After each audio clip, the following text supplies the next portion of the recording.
Hey guys, Assalamu alaikum. Welcome back to Nirfa Recipes. இன்னைக்கு நம்ம சேனல்ல ஒரு random day in my life அப்படின்ற வீடியோ தான் பார்க்க போறோம். ஸோ வீடியோவை ஃபுல்லாக ஸ்கிப் பண்ணாமல் பாருங்க. அண்ட் நீங்கள் நம்ம சேனலை இன்னும் சப்ஸ்கிரைப் பண்ணாமல் இருந்தீங்கன்னா சப்ஸ்கிரைப் பண்ணிட்டு பெல் ஐக்கானை கிளிக் பண்ணிக்கோங்க. ஸோ தட் நான் போடுற வீடியோஸ் டெய்லி உங்களுக்கு நோட்டிஃபிகேஷனில் காட்டும்.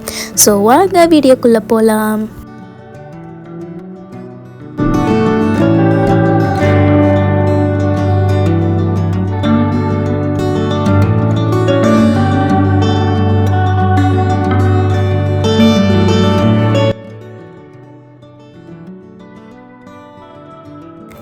ஸோ இந்த வீடியோ வந்து நான் நைட்டில் இருந்து தான் எடுக்க ஸ்டார்ட் பண்ணியிருந்தேன். அண்ட் நான் லாஸ்ட் விலாக்லேயே வந்து சொல்லியிருப்பேன் மாமா வீட்டுக்கு வந்து போகிறேன் அப்படின்னு சொல்லிட்டு. ஸோ மாமா வீட்டிலேருந்து 2 days கழித்து தான் வந்தேன். வீட்டில் பார்த்திங்கன்னா எதுவுமே வந்து இல்லை. ஸோ அம்மா வந்து வரும்போதே இந்த கீரை வந்து வாங்கிட்டு வந்துருந்தாங்க.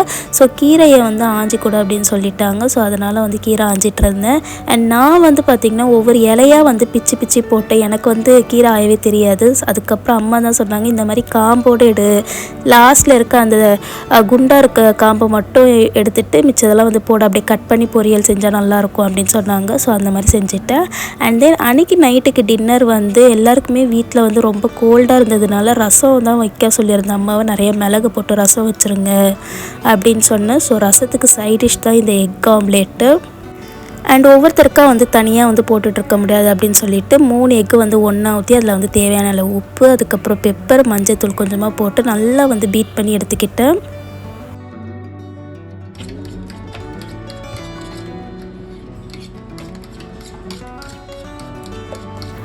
அண்ட் தென் அயன் தவாவில் வந்து எண்ணெய் நல்லா காஞ்சதுக்கப்புறம் அடித்து வச்சுருந்த முட்டையை வந்து நல்லா வந்து இன்னொரு வாட்டி பீட் பண்ணிவிட்டு வந்து ஊற்றி எடுத்துக்கிட்டேன். அண்ட் இதை வந்து நல்லா வந்து தேய்ச்சி விட்டுட்டு, எனக்கு வந்து மெலிசாக இருந்தால் தான் பிடிக்கும், ரொம்ப குண்டாக இருந்தாலும் பிடிக்காது. ஸோ நல்லா தேய்ச்சி விட்டுட்டு இதுக்கு மேலேயே வந்து இன்னும் கொஞ்சம் வந்து பெப்பர் போட்டு அதை அப்படியே வந்து திருப்பி போட்டுட்டு, ரொம்ப வந்து இந்த முட்டை வந்து ரொம்ப நேரம் வெந்தாலும் வந்து நல்லா இருக்காது. கொஞ்சம் வந்து இந்த மாதிரி குழப்பினாப்பில் இருந்தால் தான் வந்து நல்லாயிருக்கும். ஸோ இதை திருப்புறதே வந்து எப்போவுமே வந்து ஒரு பெரிய வேலை தான். அது திருப்புறது வந்து பர்ஃபெக்டாக வந்து மோஸ்ட் ஆஃப் த டைம் எனக்கு வந்து பர்ஃபெக்டாகவே வராது. இப்போயே பார்த்திங்கன்னா லைட்டாக வந்து ஓட்டை விழுந்துருச்சு. அண்ட் தென் எல்லாமே முடிச்சதுக்கப்புறம் சூடாக வந்து சோறு இருந்தது. அண்ட் இன்றைக்கி வந்து அம்மா வந்து குக்கரில் தான் வந்து சோறு வச்சுருந்தாங்க.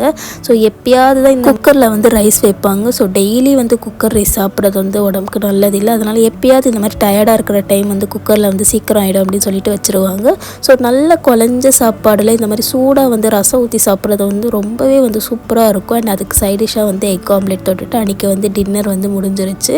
அண்ட் எனக்கு கோல்டாக இருந்ததுனால அக்குபஞ்சர் எனக்கே வந்து கொஞ்சம் நேரம் ட்ரீட்மெண்ட் பார்த்துட்டு அதுக்கப்புறம் தான் வந்து படுக்க போனேன். ஸோ இது வந்து மசாஜர், இது வந்து நான் கோல்டுக்காக வந்து போடுறேன். ஸோ அந்த பாயிண்ட்ஸ்லாம் வச்சுன்னா அது கையை பார்த்திங்கன்னா ஷேக் ஆகும், அது ஷாக் அடிக்கிற மாதிரி இருக்கும். ஸோ அது வந்து சளி எல்லாமே வந்து இறக்கிரும் அப்படின்றதுக்காக அந்த 3 பாயிண்டில் வந்து உள்ளங்கையில் வந்து வைப்போம். ஸோ கை பார்த்திங்கன்னா தெரியும் எந்த அளவுக்கு அப்படியே ஷேக் ஆகுது அப்படின்னு சொல்லிட்டு. அண்ட் தென் இந்த மசாஜர் வச்சதுக்கப்புறம் இந்த மாதிரி இந்த இடத்துல வந்து ரிஸ்ட்டில் வந்து தேய்ச்சி விட்டோம்னா சளி வந்து இறங்கிரும். அண்ட் தென் அதுக்கப்புறம் வந்து அக்குபஞ்சருக்கான நீடில்ஸ் வந்து இன்சர்ட் பண்ணணும். ஸோ நீடில்ஸ்னு சொல்லிட்டோன்னே அந்த அளவுக்கு பெரிய நீடில்ஸாக தான் இருக்காது. இந்த நீடில்ஸ் வந்து ரொம்பவே வந்து மெலீஸாக இருக்கும், ஹேரை விட மெலீஸாக இருக்கும் இந்த நீடில்ஸ் எல்லாமே. ஸோ குத்துறது வந்து ஒன்றுமே தெரியாது.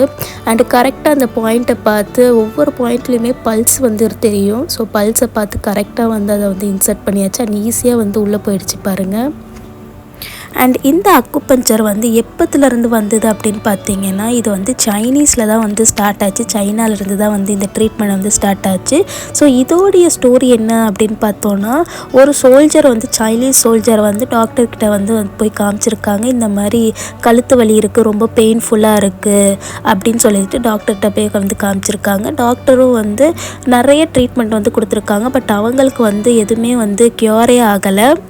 அண்ட் ஒரு நாள் சைனாவில் வந்து பேட்டில் நடக்கும்போது அந்த சோல்ஜருக்கு வந்து காலில் வந்து ஒரு பெரிய அடி வந்து பட்டுருது. ஸோ அந்த அடிப்பட்டோன்னே வந்து அவங்களுக்கு வந்து ஷோல்டரில் இருந்த பெயின் வந்து கம்ப்ளீட்டாக வந்து க்யூர் ஆயிடுது. ஸோ அந்த கால் வலி மட்டும் தான் இருந்திருக்கு அந்த அடிப்பட்ட இடத்துல மட்டும். ஸோ இதை வந்து டாக்டர்கிட்ட வந்து அவங்க போய் சொல்கிறாங்க, இந்த மாதிரி எனக்கு வந்து காலில் அடிபட்டுச்சு, அதுலேருந்து என்னுடைய ஷோல்டர் பெயின் வந்து ரொம்ப நாள் இருந்த ஷோல்டர் பெயின் வந்து போயிடுச்சு அப்படின்னு வந்து டாக்டர்கிட்ட சொல்கிறாங்க. அண்ட் டாக்டருமே வந்து காலில் வந்து நிறைய எக்ஸாமினேஷன் வந்து பண்ணி பார்க்குறாங்க. அவங்களுக்கும் வந்து டாக்டருக்கு எதுவுமே புரியவில்லை. எப்படி காலில் அடிப்பட்டது எப்படி வந்து ஷோல்டரில் வந்து எஃபெக்ட் காட்டும் அப்படின்ற மாதிரி ரொம்பவே வந்து கன்ஃபியூஷன்லேயே இருந்திருக்காங்க. அண்ட் இது வந்து எதர்ச்சியாக தான் நடந்திருக்கும் அப்படின்னு வந்து டாக்டர் வந்து ஒரு முடிவுக்கு வராங்க. அதுக்கப்புறம் வந்து கொஞ்ச நாள் கழித்து இன்னும் நிறைய பேஷண்ட்ஸ் வந்து இந்த ஃப்ரோசன் ஷோல்டர் கழுத்து வலினால் வந்து வராங்க. ஸோ அவங்களுக்கு வந்து அந்த சோல்ஜருக்கு வந்து எந்த காலில் எந்த இடத்துல அடிபட்டுச்சோ அதே இடத்துல வந்து அந்த பேஷண்ட்ஸ்க்கு எல்லாருக்குமே வந்து ஒரு நீடில் மாதிரி வச்சு வந்து குத்துறாங்க. அண்ட் அவங்களுக்குமே வந்து க்யூர் ஆக ஸ்டார்ட் ஆகிருக்கு. ஸோ அதுலேருந்து தான் அந்த டாக்டருக்கு வந்து புரியுது, ஸோ ஷோல்டர் பெயினுக்கு வந்து இந்த இடத்துல வந்து காலில் வந்து ட்ரீட்மெண்ட் இருக்குது அப்படின்ற மாதிரி அந்த டாக்டருக்கு வந்து புரியுது. அண்ட் ஷோல்டர் பெயின்னு வர பேஷண்ட்ஸ் எல்லாருக்குமே வந்து அதே ட்ரீட்மெண்ட் வந்து அவர் பார்க்குறாரு. அண்ட் அதனால் வந்து அந்த மக்களுக்கு மத்தியில் வந்து ரொம்பவே வந்து ஃபேமஸ் ஆகிடுறாரு. இந்த மாதிரி ஷோல்டர் பெயினுக்கெலாம் வந்து இந்த டாக்டர் வந்து நல்லாவே வந்து பார்க்குறாங்க அப்படின்னு சொல்லிட்டு ரொம்பவே வந்து ஃபேமஸ் ஆகிடுறாரு. ஸோ அதுலேருந்து வந்து இவர் வந்து ஒரு கன்க்ளூஷனுக்கு வராரு. இது மாதிரி ஒரு டிசீஸ் ஒரு பாடி பார்ட்ஸில் வந்து பெயின் ஆர் ஏதாவது டிசீஸ் இருந்துச்சுன்னா அதோடைய க்யூர் வந்து அதே பார்ட்ஸில் வந்து கிடையாது, வேறு வேறு பார்ட்ஸ்லேயும் இருக்குது அப்படின்ற ஒரு கன்க்ளூஷனுக்கு வந்து வராரு. இப்போ எப்படி வந்து ஷோல்டரில் இருக்க பெயினுக்கு வந்து லெக்கில் வந்து க்யூர் இருக்கோ அதே மாதிரி அந்தந்த டிசீஸ்க்கான க்யூர் வந்து வேறு பாடி பார்ட்ஸ்லேயும் இருக்குது அப்படின்னு சொல்லிட்டு ஒரு கன்க்ளூஷனுக்கு வராரு. அண்ட் கொஞ்ச நாள் போக போக வந்து அக்குபஞ்சர் வந்து இன்னுமே வந்து நிறைய வந்து டெவலப்மெண்ட் வந்து வருது அக்குபஞ்சரில். ஸோ இதை வந்து நான் ரொம்ப நாளாகவே உங்ககிட்ட வந்து ஷேர் பண்ணணும் அப்படின்னு வந்து நினச்சிக்கிட்டே இருந்தேன். அண்ட் இன்றைக்கி வந்து ஷேர் பண்ணியிருக்கேன். அண்ட் இதே மாதிரி இன்னும் நிறைய அக்குபஞ்சர் கண்டென்ட்டான வீடியோஸ் வேணும் அப்படின்னாலும் எனக்கு கமெண்ட் பாக்ஸில் வந்து நீங்கள் வந்து எஸ் அப்படின்னு சொல்லிட்டு கமெண்ட் பண்ணுங்கள். ஸோ எனக்கு வந்து அன்றைக்கி வந்து கோல்டு அதுக்கப்புறம் ஃபீவருக்கு வந்து ட்ரீட்மெண்ட் பார்த்துட்டு என்னுடைய ஸ்கின் கேர் வந்து பார்த்துட்டு நான் வந்து தூங்கிட்டேன். அந்த ஸ்கின் கேர் அப்படின்னா பெருசாலாம் நான் எதுவுமே பண்ண மாட்டேன், வெறும் ஒரே ஒரு க்ரீம் மட்டும் தான் நான் யூஸ் பண்ணுவேன். ஸோ அது மட்டும் போட்டுட்டு வந்து அன்றைக்கி வந்து தூங்கிட்டேன். அண்ட் மார்னிங் வந்து எனக்கு வந்து ஸ்கூல் இருக்குது. ஸோ ஃபஜர் தொழுதுட்டு தூங்கினதுக்கப்புறம் கொஞ்சம் நேரம் கழித்து வந்து 6:30 வந்து எழுந்து அம்மாலாம் வந்து நோன்பு வச்சுருக்கிறதுனால நானே வந்து எனக்கு வந்து சமைச்சிக்கிறேன் அப்படின்னு வந்து சொல்லிட்டேன். ஸோ அன்றைக்கி வந்து சேமியா செஞ்சுட்டு அதே வந்து சாப்பிட்டுட்டு ஸ்கூலுக்கு எடுத்துகிட்டு போயிடலாம் அப்படின்ற பிளானில் தான் இருந்தேன். ஸோ அதுக்காக வந்து என்கிட்ட வந்து சோளத்தில் வந்து இருந்த சேமியா வந்து இருந்தது, நேட்டிவ் டச்சில் வந்து வாங்கியிருந்தது, ஒரு பேக்கெட் வந்து இருந்தது. சரி அதுவே செஞ்சிடலாம் அப்படின்னு சொல்லிட்டு அது வந்து செய்ய ஆரம்பிச்சிட்டேன். ஸோ இந்த சேமியா செய்கிறதுக்காக ஒரு மீடியம் சைஸ் வெங்காயம் வந்து நல்லா கட் பண்ணி சின்னதாக வந்து கட் பண்ணி எடுத்துக்கிட்டேன். அண்ட் அது கூடவே வந்து 2 மீடியம் சைஸ் தக்காளி வந்து கட் பண்ணி எடுத்துக்கிட்டேன். எண்ணெயில் வந்து கடலெண்ணெய் ஊற்றிட்டு இது வந்து எண்ணெய் வந்து நல்லா காஞ்சதுக்கப்புறம் வெங்காயத்தை வந்து போட்டு நல்லா வந்து வெங்காயம் வந்து வதங்கினதுக்கப்புறம் இதில் வந்து 1 teaspoon of ginger garlic paste வந்து ஆட் பண்ணிக்கோங்க. ஆட் பண்ணதுக்கப்புறம் அது வந்து கீழே வந்து அடிப்பிடிக்க ஸ்டார்ட் ஆகும். ஸோ அந்த டைமில் வந்து நம்ம கட் பண்ணி வச்சுருந்த 2 மீடியம் சைஸ் தக்காளியை வந்து ஆட் பண்ணிக்கலாம். தக்காளி வந்து நல்லா வந்து மேஷ் ஆகி வரணும். ஸோ இதுக்கு நடுவில் வந்து நான் வந்து சேமியாவை வந்து ஊற வைக்கணும். ஒரு 1 மினிட்டுக்கு வந்து ஊற வச்சுக்கலாம். ஸோ ஊற வச்சு எடுத்துக்கிட்டேன். அண்ட் இங்கே பார்த்தீங்கன்னா தக்காளி வந்து நல்லா மேஷ் ஆகி வந்துருச்சு. ஸோ இது கூடவே வந்து 1 teaspoon of chilli powder, 1/2 teaspoon of மஞ்சத்தூள் and then 1 teaspoon of garam masala. வீட்டில் நான் சொன்ன மாதிரி வீட்டில் வந்து எதுவுமே இல்லை, நேற்று தான் வந்ததுனால வீட்டில் வந்து எந்த ஒரு காயுமே இல்லை. ஸோ வெறும் வந்து வெங்காயம் தக்காளி மட்டும் போட்டு வந்து சேமியா வந்து செஞ்சுக்கிட்டேன். ஸோ இப்போ வந்து தண்ணியில் வந்து ஊற வச்சிடலாம்.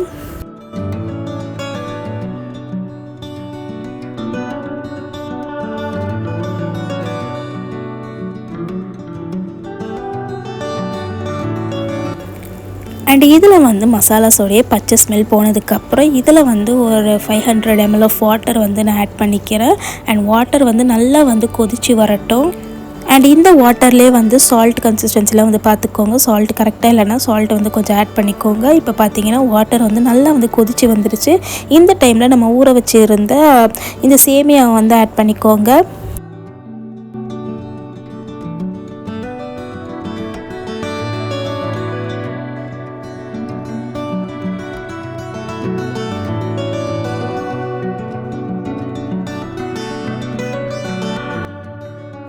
அண்ட் இதை ஒன்ஸ் நல்லா மிக்ஸ் பண்ணிவிட்டு இதில் வந்து ஆயில் வந்து ஊற்றிக்கோங்க. ஸோ தட் நல்லா வந்து உதிரியாக ஒட்டாமல் ஒன்றுக்கு ஒன்று ஒட்டாமல் வந்து நல்லா உதிரியாக வரும்.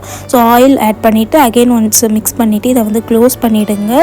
ஒரு 2 to 3 மினிட்ஸ் வெந்தால் போதும். இதுக்கு மேலே வெந்தால் வந்து ரொம்பவே வந்து குழஞ்சிரும். ஸோ க்ளோஸ் பண்ணி ஒரு 2 to 3 மினிட்ஸ் குக் பண்ணி எடுத்துக்கோங்க.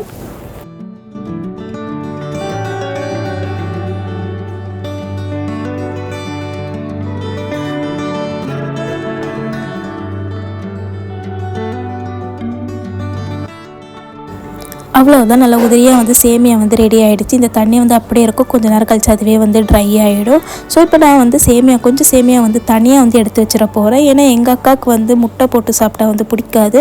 ஸோ அவளுக்கு மட்டும் முட்டை போடாமல் வந்து முன்னாடியே வந்து கொஞ்சம் தனியாக வந்து எடுத்து வச்சிட்டேன். அண்ட் நான் வந்து முன்னாடியே வந்து எக் வந்து பொடி மாஸ் மாதிரி பண்ணி வச்சுருந்தோம்ல, அதில் வந்து இந்த சேமியாவில் போட்டு வந்து நல்லா வந்து மிக்ஸ் பண்ணிக்கலாம். அண்ட் இங்கே எக் வந்து ஸ்டார்டிங்லேயும் சேர்த்துட்டோன்னா எக்கோடைய ஸ்மெல் வந்து ராவாக வந்து அடிக்கும். இந்த மாதிரி லாஸ்ட்டில் சேர்த்திங்கன்னா அந்த ஸ்மெல்லே வந்து தெரியாது. நானும் வந்து எனக்கும் வந்து எக்கு போட்டு சாப்பிட்டாலே வந்து பிடிக்கவே பிடிக்காது. இப்போ ரீசெண்ட் டேஸாக தான் இந்த மாதிரி கடைசியில் சேர்த்து வந்து சாப்பிட்டுட்ருக்கேன். அண்ட் ஃபைனலாக வந்து கார்னிஷிங்காக கொத்தமல்லி போட்டு மூடி வச்சாச்சு. அவ்வளோதான், என்னுடைய லஞ்ச் பேக்கையும் நான் வந்து பேக் பண்ணிவிட்டு அதுக்கப்புறம் வாட்டர் பாட்டில் எல்லாத்தையும் வந்து எடுத்து வச்சுட்டு நான் வந்து ஸ்கூலுக்கு வந்து கிளம்பிட்டேன். அண்ட் மார்னிங்கும் வந்து சேமியா சாப்பிட்டு போகலாம் அப்படின்னு தான் நினச்சிட்டு இருந்தேன். பட் சேமியா வந்து எனக்கு வாயெல்லாம் ரொம்ப கசப்பாக இருந்ததுனால சாப்பிடவே பிடிக்கல. அதனால் இந்த சுடுக்கஞ்சி வந்து வச்சு குடிச்சிட்டு போயிட்டு அண்ட் மெயினானது சார்ஜர் வந்து மறந்துட்டு கீழே போனதுக்கப்புறம் தான் ஞாபகம் வந்தது. ஸோ சார்ஜரையும் வந்து எடுத்து பேக்கில் வச்சுட்டு, ஏன்னா இந்த ஐஃபோனில் வந்து சார்ஜே வந்து ரொம்ப நேரத்துக்கு நிற்கவே மாட்டேங்குது. ஸோ அதனால் ஸ்கூலில் போயிட்டு கொஞ்சம் நேரம் வந்து சார்ஜ் போட்டுப்பேன்.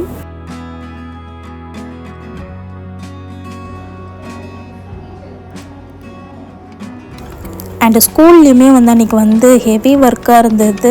ஒர்க் ஷீட்டில் நெக்ஸ்ட் இயர்க்கான ஒர்க் ஷீட்டு ப்ரிப்பேர் பண்ணிவிட்டு அதுக்கப்புறம் ஓப்பன் டே, இந்த வீக்லேயே வந்து ஓப்பன் டே வரதுனால கிரேடிங் ஷீட்லலாம் வந்து மார்க் என்ட்ரு பண்ணிவிட்டு கிரேடெல்லாம் வந்து என்ட்ரு பண்ணுற வேலை இருந்தது. ஸோ அதை வந்து ஒரு வழியாக வந்து முடிச்சதுக்கப்புறம் நெக்ஸ்ட் டேவே வந்து ஓப்பன் டே அப்படின்னு சொல்லிட்டாங்க. ஸோ அதனால் பேப்பர் ரேங்க் கார்டு எல்லாத்தையும் வந்து அரேஞ்ச் பண்ணி வச்சாச்சு. அண்ட் போர்டையுமே வந்து ஃப்ரெண்டை வந்து டெக்கரேட் பண்ணிட்டா. அண்ட் ஃபைனலாக போர்டோடைய அவுட்புட் இப்படி தான் இருந்தது. ரொம்பவே வந்து சூப்பராக இருந்தது டிசைன்ஸ் எல்லாமே. அண்ட் ஸ்கூல் முடிச்சுட்டு வந்தோடனே என்னால் வந்து கொஞ்சம் கூட வீடியோவே எடுக்க முடியல, செம்ம டயர்டாக இருந்தது. ஸோ வந்த உடனே தூங்கிட்டு ஒரு 6 o'clock அந்த மாதிரி தான் வந்து எழுந்துட்டு மகரிப் வந்து தொழுதோடனே வந்து சரியான பசியாக இருந்தது. அந்த டைமில் எது செய்கிறதுக்கும் வந்து மூடே இல்லை. ஸோ அதனால் வந்து ஜொமேட்டோவில் வந்து சாண்ட்விச் வந்து ஆர்டர் பண்ணியிருந்தேன். இந்த சாண்ட்விச் வந்து ரொம்பவே வந்து சூப்பராக இருந்தது. நானும் வந்து எப்படி வரப்போகுது அப்படின்னு சொல்லிட்டு பயந்துக்கிட்டே இருந்தேன். பட் செம்ம சூப்பராக இருந்தது. இந்த பன்னீர் சாண்ட்விச் தான் வந்து ஆர்டர் பண்ணியிருந்தேன். இந்த ப்ரெட்டே பார்த்தீங்கன்னா வீட் ப்ரெட்டில் வந்து செஞ்சுருந்தாங்க. அண்ட் சாஃப்டாக மேலே வந்து சின்ன சின்ன நட்ஸ் மாதிரி ஏதோ வந்து போட்டிருந்தாங்க. பன்னீருமே வந்து நல்ல ஒரு சூப்பரான ஸ்மோக்கி ஃப்ளேவராக வந்து சூப்பராக இருந்தது. அண்ட் அதுக்கு காம்போவாக வந்து நேச்சோஸ் சிப்ஸும் அதுக்கப்புறம் பெப்சி பாட்டிலும் வந்து கொடுத்துருந்தாங்க. ஸோ இதை சாப்பிட்டு வந்து என்னுடைய ஸ்நாக்ஸும் வந்து ஓவர் ஆயிடுச்சு. ஸோ இதுக்கப்புறம் கொஞ்ச நேரம் எடிட்டிங் ஒர்க் வந்து பார்த்துட்டு நான் வந்து தூங்கிட்டேன்.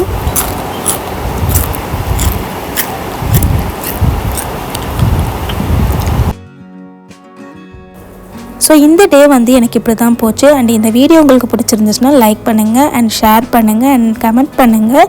அண்ட் இதே மாதிரி இன்னும் நிறைய இன்ட்ரெஸ்டிங் கண்டென்ட்ஸோடு உங்களை இன்னொரு வீடியோவில் மீட் பண்ணுறேன். அண்டில் தென் அஸ்ஸலாமு அலைக்கும். தேங்க்ஸ் ஃபார் வாட்சிங்.